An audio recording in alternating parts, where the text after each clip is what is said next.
शेतकरी मित्रांनो, फेब्रुवारी आणि मार्च ह्या 2 महिन्यामध्ये ज्या वेळेला आपण उन्हाळी सिमला मिरची किंवा रेग्युलर मिरची लावत असतो त्यावेळेला आपल्याकडे बेसिक ह्या गोष्टी असणं गरजेचं आहे। कारण का ह्याशिवाय आपण मिरचीचं चांगलं उत्पादन घेऊ शकणार नाही, त्या उत्पादनाची क्वालिटी चांगली असणार नाही आणि त्याला मार्केटमध्ये डिमांड चांगला असणार नाही। तर त्यासाठी बेसिक महत्त्वाची गोष्ट आहे की आपल्याकडे नेट हाऊस पाहिजे। तुमच्याकडे शेडनेट असेल तर चांगला आहे, पॉली हाऊसचा शेडनेट असेल तरी चांगला आहे, किंवा आमच्या भागामध्ये ह्याला जुगाड सेगमेंट म्हटला जातो। अशा जुगाड पद्धतीचं आपल्याकडे सेगमेंट पाहिजे।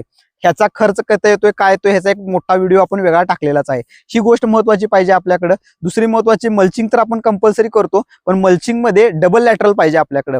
कारण का उन्हाळ्यामध्ये जे काही पाणी आपल्याला सप्लाय करायचं आहे कंटिन्यू आणि पाण्याचा स्ट्रेस पासून रिलीफ करायचा आहे, तर डबल लॅटरल असलेलं कधीही चांगलं। तिसरी महत्त्वाची गोष्ट पाहिजे आपल्याकडे की एसटीपी पंप।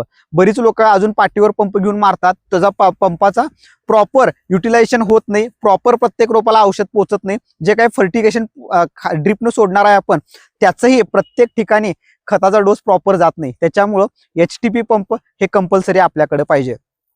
त्यानंतर सगळ्यात महत्त्वाचं तारकाठी पाहिजे। ज्यावेळेला आपण असं शेडनेट करतो त्यावेळेला एक लाईन तर आपल्याकडे मिळते, पण सिमला लावत असलो तर डबल लाईनचं आपल्याकडे तारकाठी पाहिजे। जर का आपण रेग्युलर मिरची लावत असलो तर सिंगल लाईन तारकाठी पण आपल्याला सफिशियंट होऊन जाते। त्यानंतर महत्त्वाचा राहिला प्रश्न, आपल्याकडे मॅनपॉवर खूप चांगल्या प्रकारे पाहिजेत। तोडणीसाठी वेगळे पाहिजेत, माल काढणीसाठी वेगळे पाहिजेत, फवारणीसाठी पाहिजेत, आणि लाईटच्या हिशोबाने आपल्याकडे फर्टिगेशन मॅनेजमेंट करायला आपल्याकडे प्रॉपर स्टाफ पाहिजे।